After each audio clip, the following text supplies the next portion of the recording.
And today there were two meetings, one in a narrow format with only ministers and their deputies participating, and then in an expanded format during which some initiatives were presented and documents were signed. Why were you a witness? I would like to especially highlight the contribution of our Kazakhstani friends in organizing these meetings, who provided all the conditions necessary for effective work. And of course, we congratulate our Tajikistani colleagues on the successful start of their chairmanship in the CIS. We share the priorities outlined by Dushanbe for the current year, which are aimed at increasing cooperation in all areas and ensuring continuity in our activities. Among them are the traditional foreign policy, trade, economic, cultural, humanitarian directions, and the issues to which Tajikistan wants to pay special attention, such as ecology, climate, and expanding contacts with external partners. We will provide Tajikistan with all possible assistance in fulfilling the functions of the chair. Of course, we reviewed the results of the interaction between the foreign ministries, our coordination on international platforms in accordance with the consultation plan for the year 2024, and noted with satisfaction that the plan has been fully implemented. And of course, these were very useful meetings that provided an opportunity to better understand the nuances of each other's positions and coordinate our steps in the United Nations, the OSCE, and other multilateral platforms. I want to emphasize that everyone highlighted the special significance of the events dedicated to the celebration of the 80th anniversary of the victory in the Great Patriotic War. On May 9th, we will be glad to see our friends from the Commonwealth states at the events in Moscow dedicated to this most important commemorative date for our brotherly nations and for all of humanity. All the leaders of the CIS countries were invited by President Putin to participate in the parade and other events in Moscow, and we expect that they will all be there together with us on Red Square today. In connection with the anniversary of the great victory, we made a decision to introduce a new title in the CS City of Labor Glory 1941-1945. This decision was made because such titles will be awarded. The specific list of cities is currently being finalized. We will make it public in the near future. Of course, we also discussed current international and regional affairs. I shared the current state of affairs regarding the Ukrainian crisis, demonstrating our consistent approach towards a resolution that should be reliable, durable, and sustainable. And this can only be achieved by addressing the root causes of this conflict, which are well known to everyone. The root causes have been accumulating for many years. In essence, they began to take shape with NATO's active pursuit of expanding its reach eastward up to our borders, and of course in the encouragement of the openly Nazi Kiev regime, which came to power as a result of an unconstitutional bloody coup, and which, among its other tasks, is legislatively eradicating everything related to Russia and the Russian world, including the Russian language, culture, Russian language media, canonical orthodoxy in the form of the Ukrainian Orthodox Church, and much more. I spoke with our colleagues, informed them about some details of our contacts with the Americans at various levels, including on issues of Washington's assistance in resolving the Ukrainian crisis. President Trump emphasizes his interest in this every time. And we see that, unlike Europe, which, and I include Britain here, completely ignores the root causes of the current situation, there is a desire in the United States to delve into the essence of the problem. And President Trump has repeatedly stated publicly that drawing Ukraine into NATO was a mistake, which probably played a decisive role in the current events, despite years of warnings from Moscow. They also understand that returning, as Zelensky still demands, to the borders of 1991 is impossible, if only because people live in these territories, whom Zelensky considers as beings. He has mentioned this more than once, even before the start of the special military operation. People whom he advised, if they feel themselves part of Russian culture, to get lost in Russia. These are his words, which were also spoken before the special military operation. And now, in one of the interviews, he said that he is driven primarily by hatred towards Russians. When asked if it was towards Putin personally, he said, no, towards all Russians, I hate them all. Well, and who could even hypothetically think of giving these people to such a person? No way, and never. And this understanding is also present in the Trump administration, who have repeatedly stated publicly that Zelensky will have to come to terms with the territorial issue. That's it. As a result of today's meeting, a package of decisions was adopted in the cultural, humanitarian, law enforcement spheres, as well as in the field of security. Approved projects of a number of international treaties, and in particular the draft program for cooperation among CIS states in strengthening border security on external borders for the 26th to 30th years.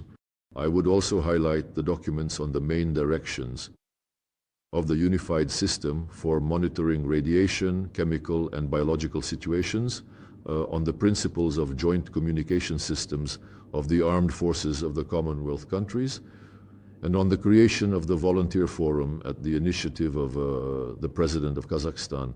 This will now be a permanent platform within the CIS. We actively supported it. We have already, this movement has been developing for more than a year, and we are in favor of it becoming international within the framework of the Commonwealth. Well, probably, yes, we are publishing a number of documents as documents of the foreign ministers, while the rest are draft documents that will be signed by the heads of government at their meetings. And they will have two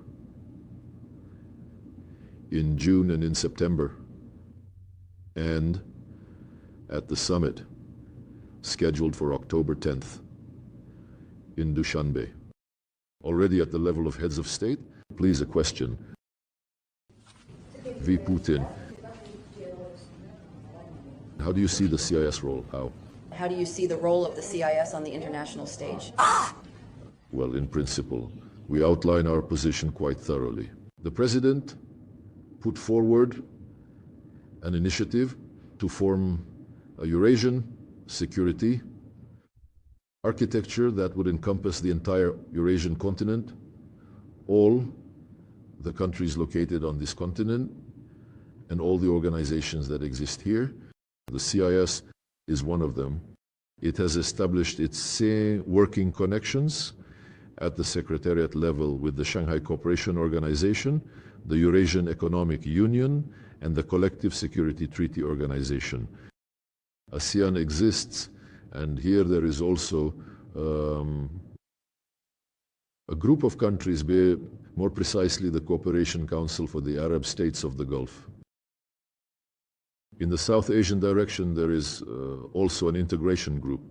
And the idea is that these sprouts of integration processes, which have already taken quite concrete shape in a number of cases, should establish interaction among themselves, seek common interests, combine efforts, and avoid duplication and unnecessary waste of resources.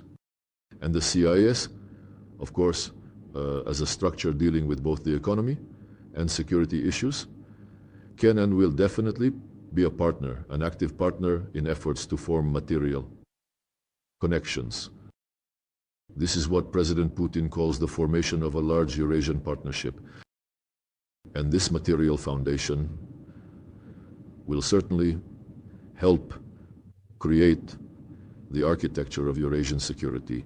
The CIS will also participate in this process, considering the serious dimensions related to security in its work program. So, in my opinion, and the fact that the Eurasian continent will undoubtedly be the source of a number of processes and perhaps the leader of a number of processes in strengthening multipolarity, there is no doubt about that. A question from the audience to Kay Callis. Found out that... Hello, everyone. I have a question for you. Kay Callis asked for sanctions to be imposed in response to Russia sanctions. Now we would like to know your opinion on imposing sanctions on Kay Callis and what you would advise Callis in response to the subscription falsehood. I would advise Kaja Callas to endure in this position. This would probably be much easier than enduring at the expense of one's own people. I don't understand these politicians at all. But the funniest thing is that she didn't mention Kaja Kallas, that both the Estonian people and other nations within the European Union first and foremost have to endure. And the losses for them are much more significant than the consequences of their sanction policy, which are felt by Central Asian countries and our other neighbors in the CIS space. Another lady, Annalena Baerbock, who is now finishing her work as the Foreign Minister of Germany, became famous for many things, well, including her complete illiteracy, but mainly the lack of any responsibility to the voters, just like Ursula von der Leyen. Annalena Baerbock, along with Scholz, said about the Germans that, yes, we are significantly worsening the standard of living of our population, but for the sake of victory over Russia, our electorate must endure these hardships. And Ursula von der Leyen said something similar in relation to the entire European Union. The fact that they are not thinking about their voters, but about how to make other countries endure just to punish Russia, in my opinion, clearly shows up to how low and degraded the European Union has fallen as an idea, which once began to be implemented in the interests of the economic prosperity of the citizens of the respective countries. Sergey Viktorovich, could you please tell us, in the current conditions of trade, wars, can structures like the CIS or Russia and Central Asia somehow come up with new measures to minimize economic damage?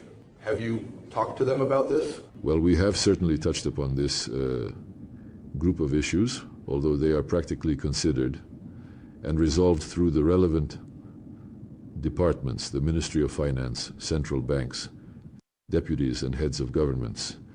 Well, actually, there's not much to invent here for 3 years. Now the West has been trying to internationalize its sanctions and extend them to all those who somehow interact with the Russian Federation. This includes, first and foremost, our neighbors, including those in Central Asia. But with the CIS countries, as a whole, our trade turnover is conducted in national currencies by 85%. And this process is developing. With China more, with India a bit less, but these figures are growing.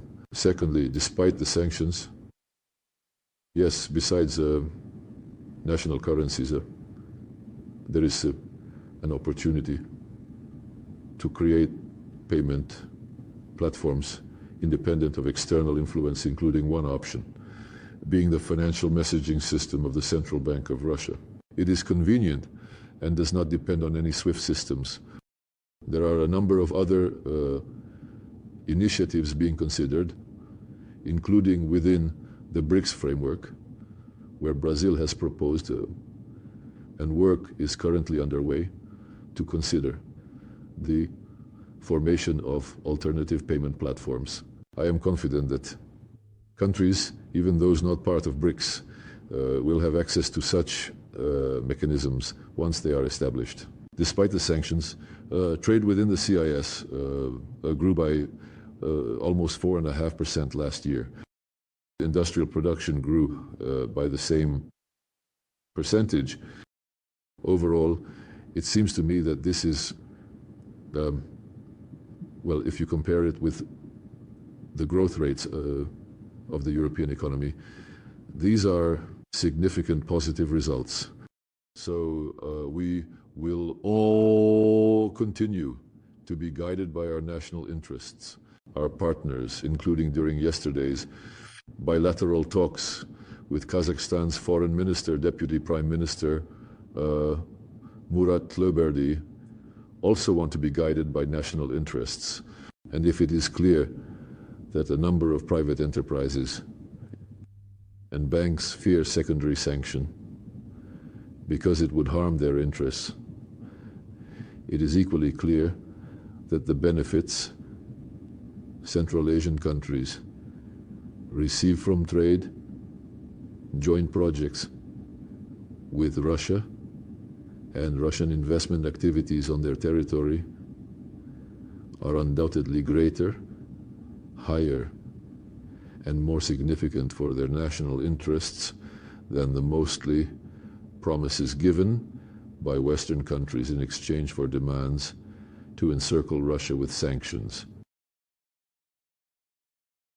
Sergey Viktorovich, Yesterday morning, on the eve of the Russian-American negotiations in Istanbul, Russia and the USA exchanged prisoners. Could you please tell us which country initiated this exchange? And how important is this step for normalization? The idea somehow emerged simultaneously from both sides. Well, I am sure that any humanitarian gesture, even when it involves two people reuniting with their families, is always positive. In general, all politics should be aimed at doing something beneficial, improving the lives of specific individuals. And this is already the second such exchange in the past few weeks. And I think it helps to build trust, which is so necessary. But fully restoring it will take a very long time. It was undermined, destroyed by the Biden administration, and even now in the United States itself, among both Democrats and Republicans, by the way, there are quite a few people who do not want President Trump's focus and his team's efforts on normalizing relations and resuming dialogue on any issues, regardless of any disagreements, to prevail. So we will firmly proceed from our national interests. Our contacts with the Trump team, in particular the meeting in Riyadh with Secretary of State Rubio and National Security Advisor Volz, showed that there is a fundamental understanding of the necessity for dialogue while each side maintains its commitment to its national interests. Such an approach is possible. And by the way, here's an example. The People's Republic of China and the United States are now entering a very tense period of confrontation due to tariffs, but not only that. There are ongoing issues related to the status of Taiwan, which the West seemingly recognizes formally as part of a unified China, yet at the same time wags its finger and says, but the status quo should not be changed. And what is the status quo? It's not a unified China, it's essentially a state not even quasi. They view this status quo as the statehood of Taiwan. There are also issues in the South China Sea, that is between China and the United States. It's no coincidence that Washington and NATO have identified China as the largest systemic challenge following the elimination of the Russian threat. And despite all this, despite the exchange of remarks, such courtesies, in quotes, between Beijing and Washington, their dialogue has never been interrupted. And it's completely unclear why the Biden administration suddenly decided to behave the way it did. So, I believe we shouldn't be under any illusions, but aiming for normalization based on mutual recognition and respect for each country's national interests is quite realistic and necessary.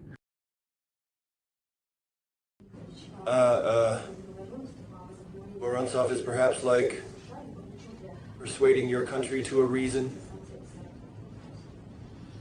Well, it will not entail, it should be a consequence of lifting sanctions on Aeroflot. We made such a proposal at the mentioned meeting in Riyadh over a month ago. The Americans received it. So far, we haven't seen any reciprocal steps. But yesterday, the meeting in Istanbul concluded, as you mentioned, where our experts reminded them of this proposal. But to be honest, I haven't had the opportunity to contact them yet. Maybe there were some developments, but for now, they are unknown. But we will work on this because it is a return to normalcy. The Russian Council reported that the investment council under the Russian government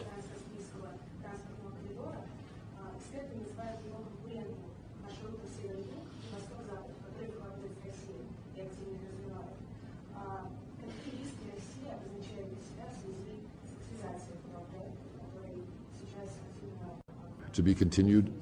Well, we discussed this yesterday, including with my Kazakhstani colleague.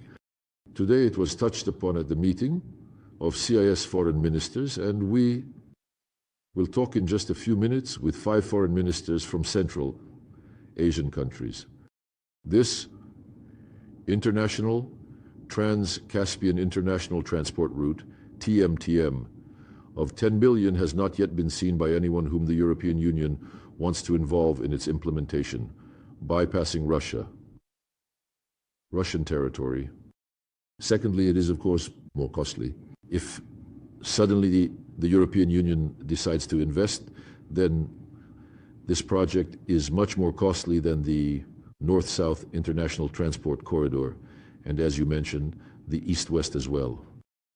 We basically see nothing wrong with, as the Chinese proverbs say, letting all flowers bloom, and all projects that contribute to the unblocking of transport connections and the creation of the most comfortable and convenient logistical opportunities, so that though they are all considered and no obstacles are placed in the way of any of them. The North-South project is much more advanced, much more efficient, both in terms of lower costs for its full operational and in terms of its usage. It will deliver goods from north to south much more efficiently. In addition to the international North-South Transport Corridor, and within its context, routes are being developed that extend from the north of Russia to the Indian Ocean, the Persian Gulf, and the ports of Iran and India.